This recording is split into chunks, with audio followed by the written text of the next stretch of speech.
an ultimate global podcast. Hello, and welcome to our special weekly podcast on trending international and social affairs. You're listening to Saurabh Kora and George Mavros from Sydney. So welcome to another exciting episode of the Ultimate Global Podcast. And this time we are doing a very special series of episodes on personal growth and networking. I know that personal growth and networking is something which everyone wants to know, irrespective of the profession that they are into, irrespective of the era that they are living in or the age bracket that they are sitting on. I think it's important for everyone in every industry. We are talking about a very special topic today.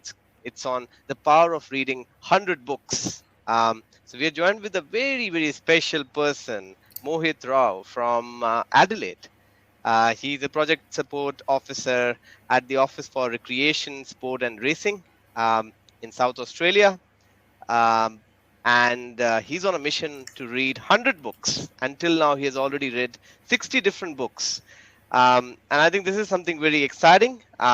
So, Mohit, I'll pass it on to you. Give a brief introduction about yourself and what is this mission that you are on to? Number one, thank you so much, Saurabh. Thank you for inviting me. It's a pleasure being here.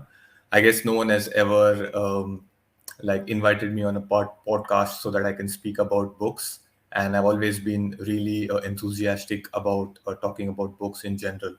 So this reading journey actually started in mid 2020 when I was actually in Melbourne amidst all the lockdowns in Melbourne, and I actually moved from India to Australia to actually work in sport. I have a bachelor's in computer science. I worked for a couple of years, actually 3 years to be precise, in the IT industry in India. And I moved here just to work in sport. And during COVID, the first thing that was cancelled was sport. And that was like, I was really upset. I was really disappointed. I was really sad that I had one dream, and that dream also was tarnished because of COVID. And to add to that, I also had to work as a cleaner because obviously, as an international student, you do have to pay rent and you do have to manage your expenses. And at that time, there was only one job that was available, that was cleaning roles. So I ended up working as a cleaner in school, in a school in Box Hill, which is in Melbourne. So every day I used to clean. I used to ask myself this question: that what if this happens again in the future? And when the government is going to announce that sport has been restarted? And it was a very tough period at that time. And I just saw this random video on YouTube which mentioned that, are you doing these 5 things? If you're not doing these 5 things, then you're wasting your life. And it said that you need to exercise, you need to meditate, you need to be passionate about something, you need to read, and you also need to learn every day. So I was like, I think so reading is something that I haven't been doing. I used to read a lot of comics when I was younger, but then that just stopped when I started doing engineering. I went to college, I was playing a lot of sports, so reading actually was totally sidetracked. But then I was like, let's start reading, and I started reading a book called Start With Why. And it was actually an amazing book, and luckily it was a book that I needed at that moment, because that book made me understand that irrespective of whatever the circumstances are, irrespective of whatever your circumstances are, it is so important to have a purpose in life. You need to and it is also you can think of your purpose as the road that you're traveling on, and you can think of your goal as the top of the mountain. That is where you want to be. And I guess in the end, it's all about the journey, and not about reaching the peak of the mountain. Because once you reach the peak of the mountain, you're like, what should I do now? You have no clue. But if you have a purpose, the road is like a never ending thing for you. And that is how I started with Start With Why. And then I actually read a book called Man's Search for Meaning. It's written by an author called Viktor Frankl, and he's actually a Holocaust survivor.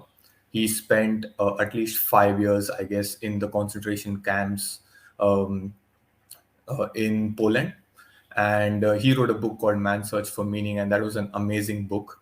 And even after surviving the Holocaust, and even after being tortured for like 5 years, he came out and he wrote a book and he said that it's all okay, it's not a problem, and this is what I learned from it. And here I was like being so upset and sad about not being able to work in sports. So I was like, if he is able to find um, light at the end of the tunnel, why shouldn't I? And I read that book, and the book had, I loved a quote from that book which said that when you're no longer able to change your situation, you're challenged to change yourself. And I think that the reading helped me change myself so much that I just can't, I have no words for it. I have words for everything else, but I don't have words for how reading changed my life. So yeah, that is how my reading journey began. And it's like it has been like a roller coaster of a journey, because although I started off really well, then once I landed a job, it became pretty shaky. And then again, there were lockdowns in Melbourne, and that was like, I guess, like a virtual or a psychological slap to my face, saying that don't do this again. This is life, and I'm giving you another chance. Don't stop reading. And I continued, and that is why I continued reading. And then I would say mid 2020, I was like, I should keep this continuous. I need to read every day. I need to read for at least 2 minutes, because it is all about showing up.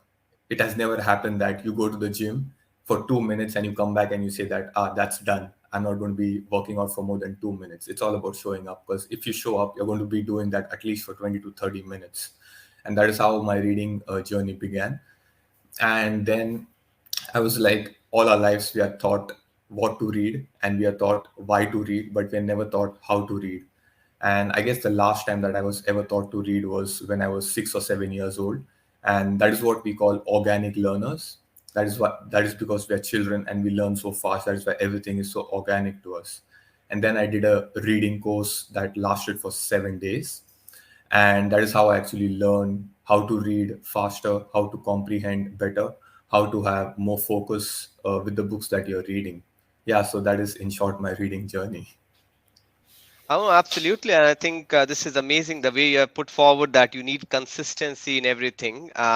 We talk about it in sales. I'm in sales. I keep on talking about in sales every day that, the more you cold call, the more you send out emails every day. That's the consistency you build in any kind of process or habit. As I think there is one of the book called Atomic Habits as well. Um, and we had a discussion with someone on atomic habits as well, and he talked about this thing called that you need to set up processes. You need to have consistency in what you do over a period of time without worrying about the results, because if there is consistency in the good habits that you have developed over a period of time, the result will be a beautiful byproduct for you. So I really loved about that. And generally, when I'm also doing my job in terms of sales, I've tried to follow that. But I think that's what you're doing in terms of reading books. So that's incredible. One of the things I would love to know from you, Mohit, is people might want to know what have been your top learnings or biggest learnings after reading different kind of books, and maybe you can talk about what are those different kind of books that you have read till now in those 60 on 100. For sure, that is actually a great question. It's my favorite question, and it is the most difficult question to answer, because there are so many things that I've learned from books. But I would say that so ever since I started writing for myself, I just found a pattern as to what I was repeating again and again, and I understood that what I really loved was adding value to people's lives in general. Um, I love being like kind to people. Like the books that suggested be kind to people, I really focused on those kind of books. The books that said that there is a book called 12 Rules for Life by Jordan Peterson. I just love that book, because that book says that, say for example, you have a pet dog or a pet cat or any pet, you if you have any pet, what do you do to your pet? So usually people answer that, oh, we just love our pets, they're so amazing, they're so nice, they're so cuddly. And so he says that, what about yourself? Do you love yourself as much as you love your pet? And then people usually do not have an answer. And that was like a wake up call to me, is that we spend so much of our lives doing self pity, being sorry for ourselves, that we never ever love ourselves. So I think so that is so important, is to love yourself as much as you love your pet. And last but not the least, I would say that Another thing that we keep doing all our lives is that we compare ourselves to someone else. Say, for example, I'm right now on this podcast. I tell after this podcast, I go back and I tell myself that, oh my God, Saurabh is so successful. He's got a podcast. I do not have a podcast, so that means that I'm a failure. Like, I don't know what I'm going to be doing with my life. I don't know what to do with my life. So what we do is that we just take one aspect of someone else's life, and then we compare that to ourselves, to our life, and we say that, oh, my life is not as good as the other person's life. But I had a mentor who told me that if you want to like compare one aspect of someone else's life, why don't you take their whole life and compare that? So as soon as you do that, you would say that, oh, give me back my problems. My problems are much better than the other person's problems. So I would say that add value to people's life, be kind to people, love yourself, and do not compare yourself with other people. These are the four of my favorite lessons. And I've been reading a book called The Power of Now. And I also read this book called The Alchemist. One of my favorite things is that if I'm reading a book, I try to combine that with another book that I've read in the past, and I create a sort of this Venn diagram in my head. And I've learned from these two books that it is so important to live in the now. For example, to live in the present, to live in the now. So, for example, I knew that I had this podcast. So, last night before I was going to sleep, and today morning when I was trying to work, I was like, what are the questions Saurabh is going to ask me? What am I going to answer? How am I going to answer? I spent an hour worrying as to what's going to happen. And I know that. And then I came back in the evening and I was like, I'm such a fool. I just read this book like 2 days ago that it is so important to stay in the now. It is so important to stay present, and I'm doing exactly opposite to what the book stated. And the book even said that half our problems, sorry, not half, most of our problems arise because we find it so difficult to sit in a room alone with ourselves for even 10 minutes. And like we are always thinking about, we think about the present as being very unsatisfactory. We think of the present as not being a good place, but we always think that I was enjoying or I was doing really well in the past, or maybe when I was driving in the morning, I was like, oh, once I do this podcast, then I might be better for myself. We always think that the future is better or the past was better. So I think so that we should stop identifying ourselves with the past and the future and just live in the present. Absolutely. And I think one of the beautiful points that you just raised was that don't compare yourself with others. And I think this is one of the common mistakes that I assume everyone does, irrespective of your profession, your age. You might not accept it, but you might be doing something or the other by comparing yourself with others. And I think one of the best things that I've learned is, how can you become a better version of yourself every day? When you sleep, try to look into yourself and see what can you improve in yourself, how can you become a better version of what you are today, and produce some better output. So I think that's something which I try to follow, so I just want to share that. uh, but I would also want to ask you, Mohit, is people might want to know what are you trying to achieve out of reading all these books. You have already touched based upon a bit of it, but would you like to elaborate on that part as to what are you trying to achieve after you finish off reading 100 books? Sure. This is actually this is going to be like a very funny answer. I'm one of those kind of people who just loves to go on Google and find personality tests and just give them randomly because I want to know what my personality is. That's what I did before I read books, and I also do it now. So there's not much of a difference. But giving these personality tests, I did understand a few things about myself, and reading in general and writing about myself helped me to understand those patterns. Like I even mentioned when you asked me your first question. So like I love to find patterns about myself and then use it because I feel like we know so little about ourselves. Like if someone asks us a question that why do you do this or why do you do that, we find it so difficult to answer. So the reason that the one thing I understood that is that I love history. I love learning about context. Like if there is anything, like you said that when you invited me to this podcast, the first thing I asked you is that what will you be asking me? Are there any questions? Because I love having context. I would say that I love embracing change. I just love learning about people. Number three would be I just love responsibility. Because say for example, you tell me that Mohit, I want you to do this XYZ thing, so that automatically becomes like a psychological thing for me that he's asked for help and I need to like deliver, irrespective of how well I know you. I have to do it. Then I feel that I always think of the future as a better place to be. I always envision the future as a better place, and that is why I spend a lot of time overthinking about the future. And books like have really helped me to stay in the present. And last but not the least would be that be a lifelong learner, because personal growth is not a destination, it is a journey. Because the more I read, the more I understood that I do not know anything about the world. I need to like keep reading, I need to like keep learning. Absolutely, and I think you are building a habit, as you touched based upon before as well. When you are building a habit, it's always a bit difficult, but once you start doing it over a period of time, it starts becoming easier every day. And I think that's my next question for you as well. When I'm trying to understand how do you build a reading habit in general, a lot of people, might say that it's not what I'm used to doing, or I can't fit that into my day-to-day lifestyle. But I think reading is a great way to kind of also manage your anxiety and stress, because you're just trying to divert yourself from your day-to-day life, trying to read about something else, and divert your mind towards reading. So how do people build this habit, Mohit? Because you have been doing that for, I don't know, how long have you been doing that? Almost 2.5 years now, yeah. Yeah. So, any advice to people who might want to start building a reading habit? For sure, I can give out a couple of advices.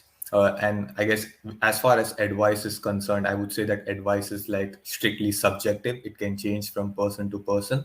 And you mentioned a book called Atomic Habits. That book has a great quote. Like when I buy a house in the future, I'm going to like put it on a wall like a mural. It says that you do not rise to the level of your goals, you fall down to the level of your processes. And I guess you did mention this when you did mention this earlier.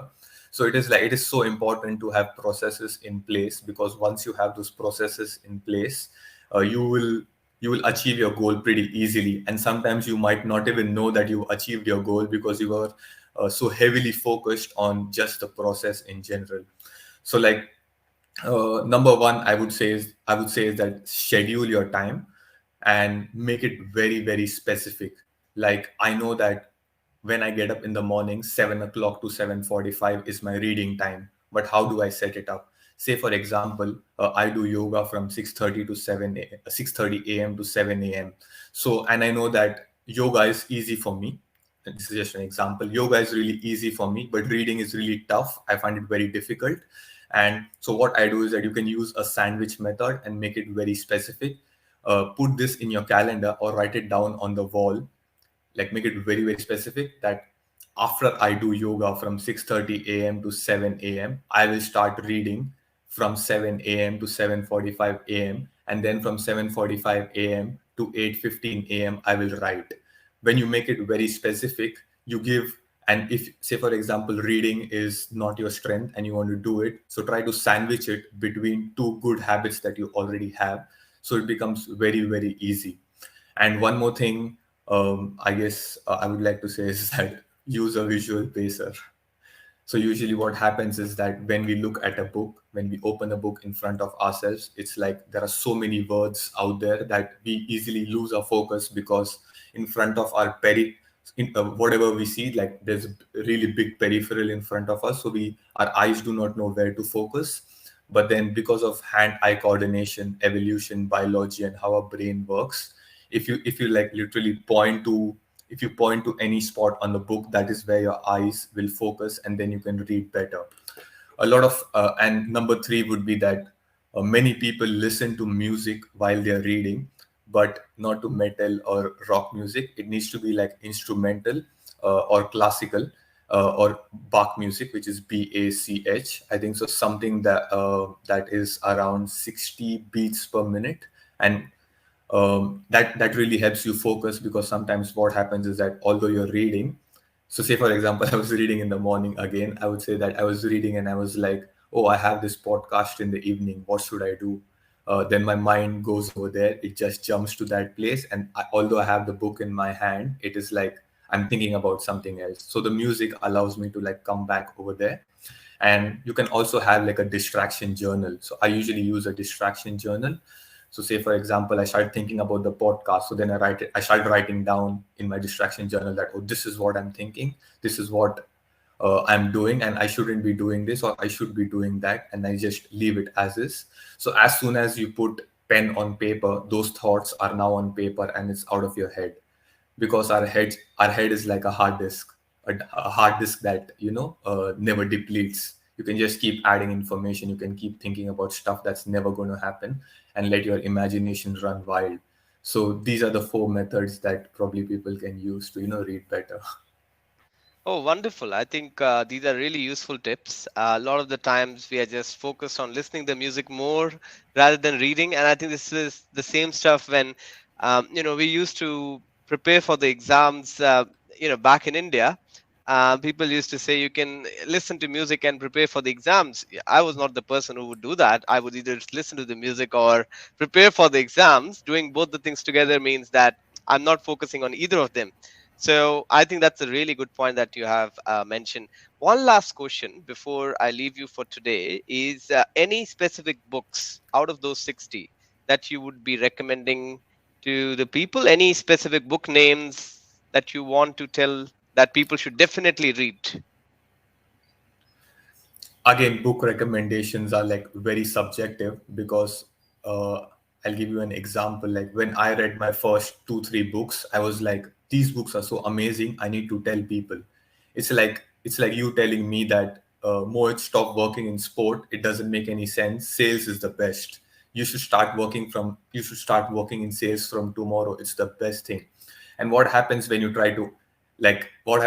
in sales, when you try to oversell, people get scared and they run away, right? That is what happens. Like, that it is the right thing for me, and maybe it might be the right thing for my friend or some other person, and we try to force it on them and it never works. So what people can do is that, so usually what I used to do is that, if I've read that this book is popular or this book is going to help me, I would just Google the book name, and Google usually gives you like a preview of the book. It just gives you like a snapshot of the book, like 14 or 15 pages in the beginning of the book. So just read, try to see if that fits what you currently require. And since English isn't a language that I'm native to, I did not want to start with a book that's very difficult to comprehend. The vocabulary is very difficult to understand.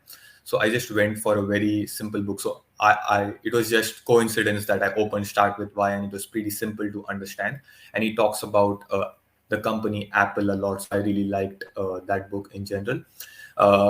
So I would say that my favorite book is 12 Rules for Life by Jordan Peterson. I would say that because that is one book that when I read it for the first time, it was so good. I loved it, but I did not understand anything because the vocabulary was so high level, it was so advanced, I couldn't comprehend anything. So I listened to his podcast, I saw his videos on YouTube, and then I was like, oh, I'm beginning to understand what's happening. And when I read the book the second time, I was actually able to grasp so many things, and I literally applied so many things to my life, and it's really worked. So that is one book that I really like. And if you want to start out with books that are 80 to 100 pages, like really small books. Like there's a book called Tuesdays with Maury. There's a book called Who Moved My Cheese. There's an amazing book called Go Giver. It has like 5 laws. You can read that. And then I also started reading fiction when I understood that when I was reading nonfiction, my thinking was very hardcore. It always used to talk about logic, rationality, do this, do that. It used to be very hardcore, which later on I realized that you need to also use your imagination and creativity. So I started reading fiction, and in fiction, my favorite category is murder mystery. So I really love reading that. I would say that if you're reading fiction, I would say my top 3 books would be Kite Runner, Four Winds by Christian Hanna, and It Ends With Us. That has been like the bestseller for the past 2 years, I guess. And as far as nonfiction is concerned, my top three books would be, for this year, my favorite book is The Almanac of Naval Ravikant by Eric Jorgensen. That's also in my top three. Second would be 12 Rules for Life by Jordan Peterson. And I would say number three would be Think and Grow Rich by Napoleon Hill.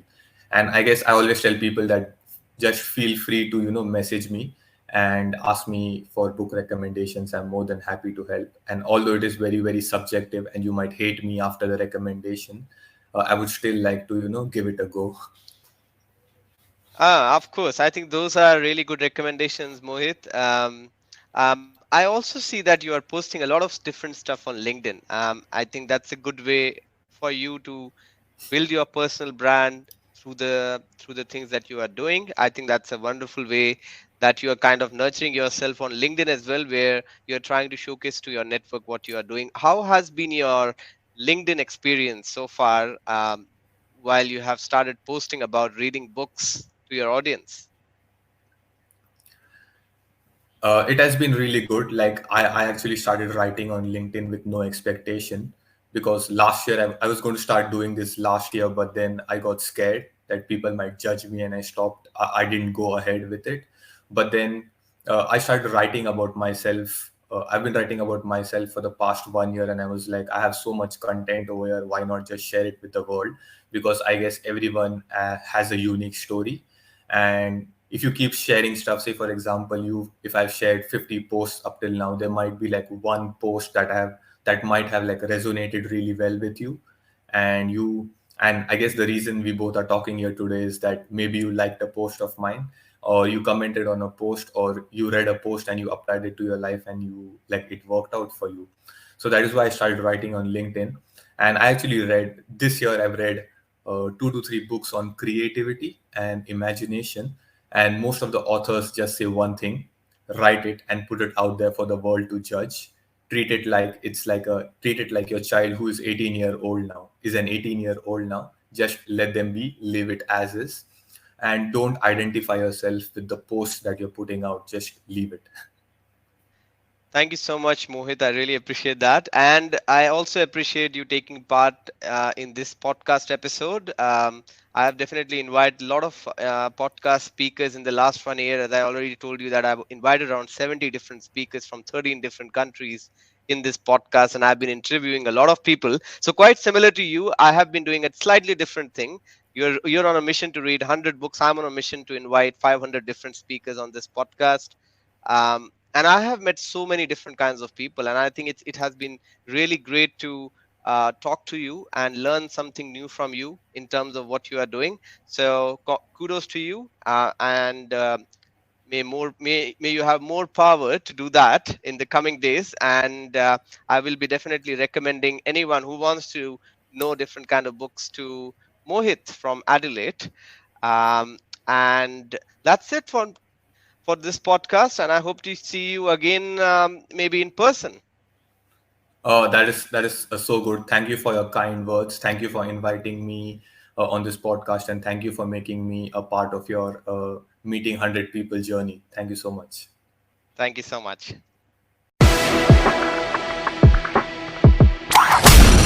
This is an Ultimate Global Podcast.